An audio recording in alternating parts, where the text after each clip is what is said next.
السلام عليكم ورحمة الله وبركاته. أهلا بيكم في حلقة بودكاست جديدة من برنامجنا اعرف كليتك. النهاردة معانا نموذج مشرف من خريجي كلية العلوم جامعة المنوفية، وعلى وجه التحديد قسم الكيمياء والميكروبيولوجي. هيحكي لنا عن تجربته خلال فترة الكلية والصعوبات اللي شافها في سوق العمل من بعد ما اتخرج لحد ما ثبت في الوظيفة اللي كان بيأهل نفسه ليها خلال فترة الكلية.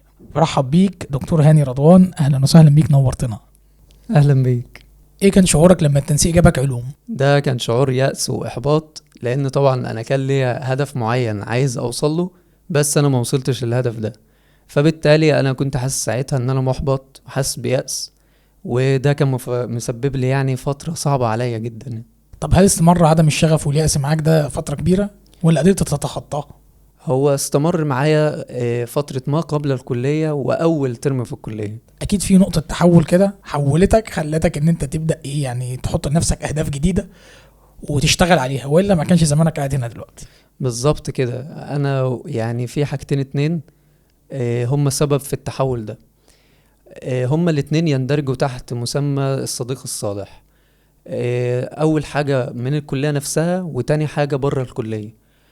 الحاجة الاولى ان انا يعني قابلت شخص ربنا يكرمه، يعني هو سبب في توجيه الصحيح بعد اول ترم في الكلية من فترة ضياع ما اتكلم عنها. يعني هي يعني اكتر حاجة اقدر اوصفها بيها ان هي فترة دشملة. كانت دشملة بمعنى دشملة حرفيا. طبعا بقى تقديرات في الارض، من كمان تأجيل مواد، وبنجح كده ببركة دعاء الوالدين زي ما بيقولوا. فكنت ساعتها مقرر ان انا احول من الكلية. ما كنتش مقرر ان انا اكمل اصلا. طبعا ربنا بعت لي واحد في طريقي، ربنا يكرمه. حابب اذكر اسمه طبعا، دكتور مصطفى طلعت. هو كان اكبر مني بسنة، وكان سبب في توجيهي عن طريق ان هو حدد لي هدف، او عرفني هدف المفروض يكون ايه. لازم ان انا اعرف الكلية نظامها ماشي ازاي عشان ابدأ احكم على كده. انا ما كنتش قبل كده مهتم بالكلية اصلا، وبقول عليها ان هي صعبة. فطبيعي ان انا اقول على الكلية صعبة طول ما انا مش مهتم بيها، لان انت هتلاقي نفسك يعني بتشيل مواد، بتأجل مواد، بتجيب مثلا تقديرات مش كويسة في المواد دي. فطبيعي تشوف ان المادة او الكلية عموما صعبة. فانا طبعا ساعتها هو عرفني نظام الكلية ماشي ازاي. الهدف ساعتها ان انا كان تقديري تحت، يعني كان تحت 60 كده، يعني في الضنك حرفيا. فانا في الوقت ده هو يعني كان هدفنا ساعتها ان انا استمر. كان الكلام ده الترم التاني بقى وانا في سنة اولى، وان انا هجيب امتياز. وده بالفعل حصل، ودي كانت حاجة دفعة ليا جامدة جدا ان انا اكمل في الكلية، رغم ان هي حاجة ممكن تكون بسيطة. ايه يعني جبت امتياز وكده، بس بالنسبة اللي قبل كده، او بالنسبة لان انا كنت شايف الكلية صعبة وكده، دي كانت دفعة ليا جامدة. دي كانت نقطة تحول، اول نقطة تحول ليك انك حطيت هدف ليك. بالظبط كده، دي كانت نقطة تحول، يعني فرقت معايا كتير. تاني حاجة، انا طبعا كنت حاسس انعدام شغف. انعدام الشغف ده يعني هو حالتك النفسية مش احسن حاجة. الواحد لما بيراجع نفسه بيلاقي نفسه ان هو يعني في حاجات كتير كده، تلاقي نفسك ان انت بعيد عن ربنا وكده. فالواحد كان بعيد جدا جدا جدا بجد يعني. فكان العامل التاني من بره الكلية ان كان في يعني شيخ ربنا يكرمه، ده جه في طريقي كده، كان سبب برضو في تحول كبير حتى كده في بعض الامور في حياتي يعني. ده كان سبب لإصلاح كبير في حاجات كتيرة، وفرقت معايا نفسيا. والواحد يعني تقرب لربنا الحمد لله، يعني لا نزكي أنفسنا يعني. يعني انت كده نقدر نقول النقطتين اللي خلوك تحط لنفسك هدف، او ان انت تتحول في من الترم الاولاني لحد مش مهتم بالكلية لحد شغوف جدا وعايز يجيب امتياز وعايز يوصل لدرجات علمية، ان انت حطيت لنفسك هدف لان ما كانش فيه بلان اصلا من البداية. بالظبط كده. وصلحت علاقتك بربنا لان انت كنت بعيد، زي ما معظمنا كده طبعا يعني. بالزبط. وربنا يهدينا جميعا طبعا. يا رب. طب ايه اول يوم كان ليك في الكلية؟ احكي لنا كده عن اول يوم ليك في الكلية. اول يوم ليا في الكلية هو كان اصلا قبل الميد ترم باسبوع. والواحد كان بيكتشف اصلا المواد اللي عنده. فانا كنت داخل محاضرة مايكرو عام، اكتشفت ان الميد ترم الاسبوع الجاي وعلى 60 صفحة. وكنت بكتشف المادة لأول مرة ساعتها. طب بس اكيد المواد دي انت دلوقتي عرفت اهميتها لما نزلت سوق العمل. ده طبعا طب ما يعني. تحكي لنا كده عن مادة انت اهملتها او يعني ما ذاكرتهاش كويس وبعد كده اكتشفت ان هي كانت اساس في شغلك. طبعا في مواد كتير أنا أهملتها. المواد دي كانت في الترم الأول، لأن أنا كنت مهمل جدا في الترم الأول يعني. كان عندي مادة اسمها أس معامل، هي مادة معملية فيها أساسيات المايكرو كده. لو أي حد بيشتغل أخصائي مايكروبيولوجي لازم هيتسأل في الانترفيو في الأساسيات المايكرو اللي هي موجودة أصلا في المادة دي.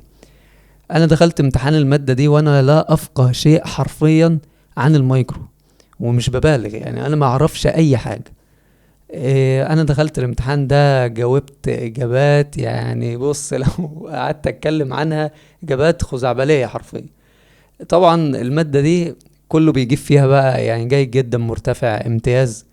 انا كنت جايب 3 من 100 في المادة دي، وحرفيا المعيدة كانت بتشفق عليا بالتلاتة دول كمان. يعني نقدر نقول ان انت خلال الترم الاولاني كنت داخل في انعدام شغف، بعد كده بدأت تتجه لنفسك، تقوي علاقتك بربنا، تحط لنفسك هدف.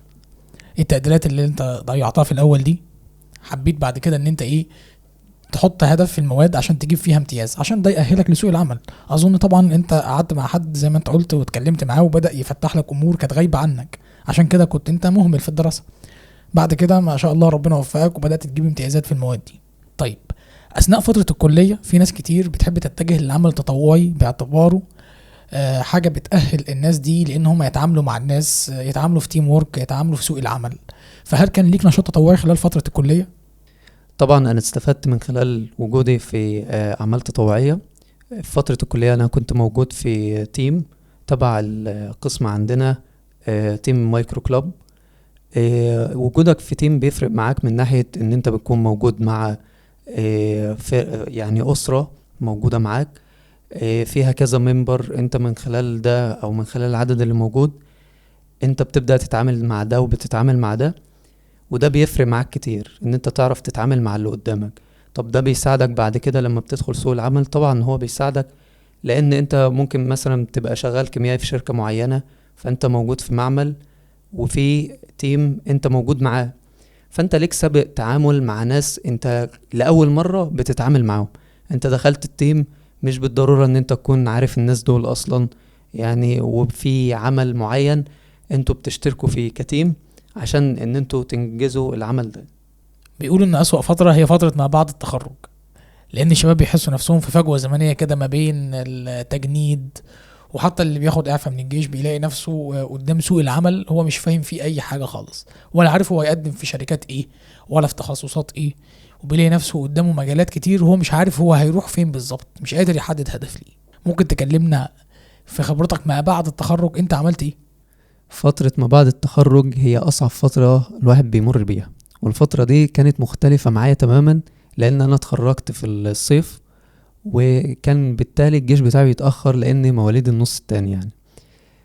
بالإضافة بقى إن أنا اترشحت ضابط، وده كان أسوأ تاني حاجة تحصل، لأن الموضوع كان مضاعف معايا في تأخير الجيش بتاعي.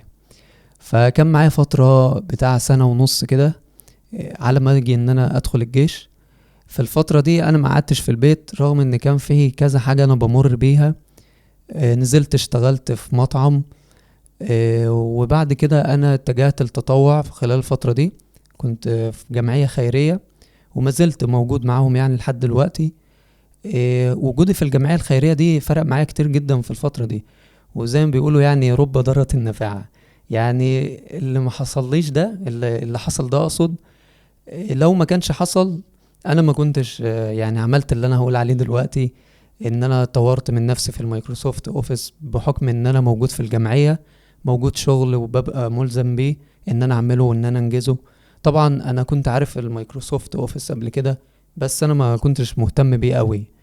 وجودي بقى في الجمعية الخيرية فرق معايا في كده، بجانب كمان شغل الديزاين. انا اتعاملت على شغل على كانفا قبل كده، بس ما كنتش مهتم جامد.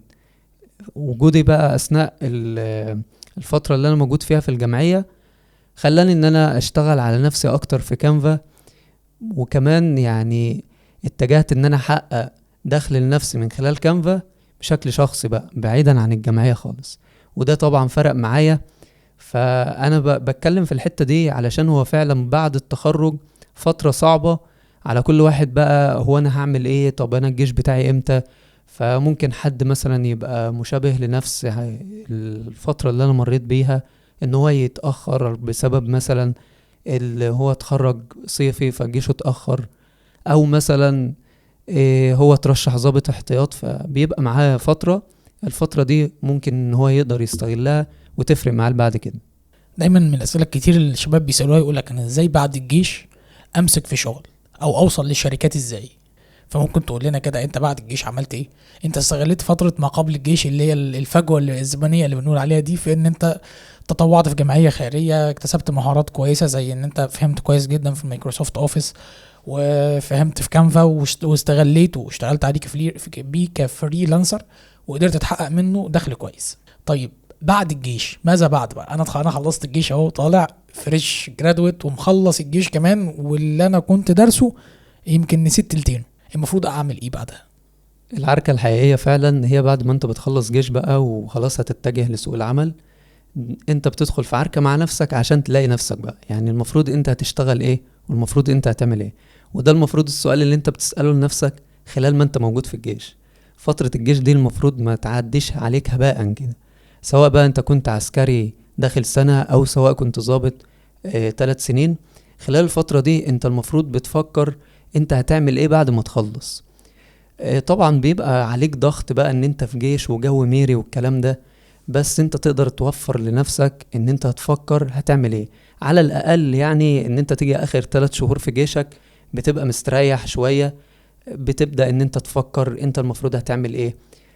في مجالات كتير متوفرة ليك كخريج علوم.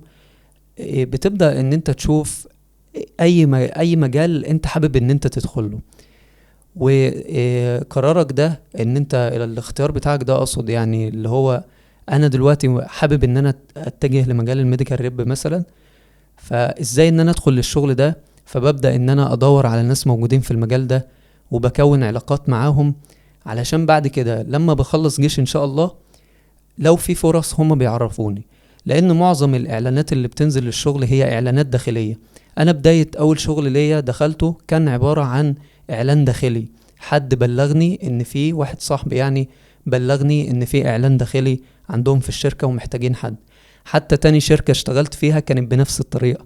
فبالتالي انت لازم تكون علاقة مع الناس اللي شغالين في سوق العمل في شركات مختلفة. ده بناء عن ان انت قررت مثلا انك هتدخل مجال معين، عملت حصر لكل المجالات اللي موجودة وبدأت ان انت تفلتر، تشوف مثلا في مجالين 3 بقوا من التارجت بتاعك، وبناء على كده انت بتقرر وبتحدد ايه المجال ده. والمفروض ان انت يكون لك علاقات مع الناس دي بحيث ان هم يعرفوك ايه الفرص العمل اللي متوفرة. يعني انا دلوقتي خلال فتره الجيش، انا في نهايه فتره الجيش لما ببدا يعني الى حد ما ارتاح شويه، ببدا اتواصل مع اصحابنا اللي هم خريجين اللي هم اوريدي اتخرجوا مثلا من سنه، بس في المجال اللي انا قررت اكون فيه. يعني انا مثلا قررت ان انا في مجال الكيو اي مثلا، ابدا اسال الناس اللي اشتغلوا في شركات اشتغلوا فيها في بوزيشن الكيو اي، واشوف لو عندهم اعلانات داخليه في الشركات دي وابدا اروح اقدم. صح كده؟ بالظبط كده. الفكرة كمان مش متوقفة ان انت في البداية هتفلتر المجالات دي. هو الواحد لما يخلص جيش ممكن يشتغل في اي مجال حتى لو هو مش على هواه، زي ما انا عملت بالظبط. انا لما خلصت اشتغلت كيو اي في شركة ادوية، وده ما كانش اصلا من اهتماماتي، بس انا لقيت دي الفرصة المتوفرة قدامي، فانا قررت ان انا ادخل اشتغل احسن ما انا اقعد في البيت، وتبقى خطوة ليا ان انا انزل المصانع واعرف الدنيا ماشية ازاي. في ناس كتير انا اعرفهم خلال فترة جيشهم في الاخر خالص، في اخر فترة ليهم اللي هو اخر 3 شهور اخر 5 شهور، بيتواصلوا مع ناس. يعني في واحد انا اعرفه لسه مخلص قريب كان بيكلمني علشان يشوف هل انا مثلا المكان اللي انا شغال فيه متوفر فرصة عمل ولا لأ، وهو ربنا كرمه حاليا بالفعل وشغال. فمعظم الشغل بيجي عن طريق اعلانات داخلية. طبعا في شغل تاني بيجي عن طريق اعلانات خارجية.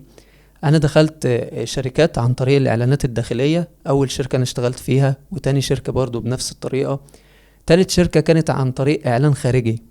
والاعلان الخارجي انت بتسعى وبتدور لده، وبتشوف ده، يعني بتشوف الاعلانات دي موجودة على على الجروبات المختلفة، وموجودة بقى على صفحات وكده والكلام ده. طيب ايه متطلبات القبول في الشركات دي؟ يعني انا كخريج كلية العلوم قسم كيمياء او قسم كيمياء مزدوج، ايه المتطلبات او ايه الكواليفيكيشنز اللي المفروض تبقى فيا علشان يقبلوني في الشركات دي؟ هي بتختلف الصراحة من شركة لشركة على حسب نظامها.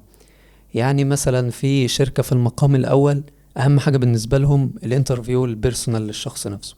ممكن تروح شركة خاصة بالكيماويات ما يسألكش أصلا في أي حاجة لها علاقة بالكيمياء، ويبقى الانترفيو عبارة عن دردشة، بيشوف الشخص اللي قدامه وبيبقى ده انترفيو بيرسونال كده، وبيتم الاعتماد ان الشخص ده بيعتمد بناء عن كده يعني.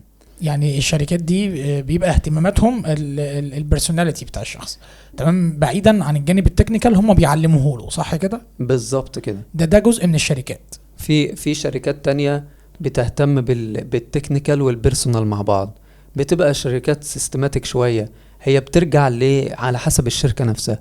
انا لما قدمت على اول شغل ليا كان في شركة ادوية، كان الانترفيو كله بالكامل عبارة عن اسئلة بيرسونال، ما تسألتش في اي حاجة لها علاقة بالتخصص، ودخلت بناء عن كده. تاني انترفيو كان نفس الكلام، رغم ان الوظيفتين يعني بيتطلبوا كيمياء. اما بالنسبة لتالت وظيفة كان الجانب الانترفيو مختلف، يعني كان في تكنيكال وكان في بيرسونال، على عكس قبل كده الوضع كان مختلف. وده اللي بيدعم كلامي ان الانترفيو بيختلف من شركة للتانية على حسب نظام الشركة نفسها. زي ما قلت لك في شركات بتبقى بتعتمد على ان الانترفيو يكون بيرسونال، وفي شركات بيكون الانترفيو عندهم بيرسونال وتكنيكال مع بعض.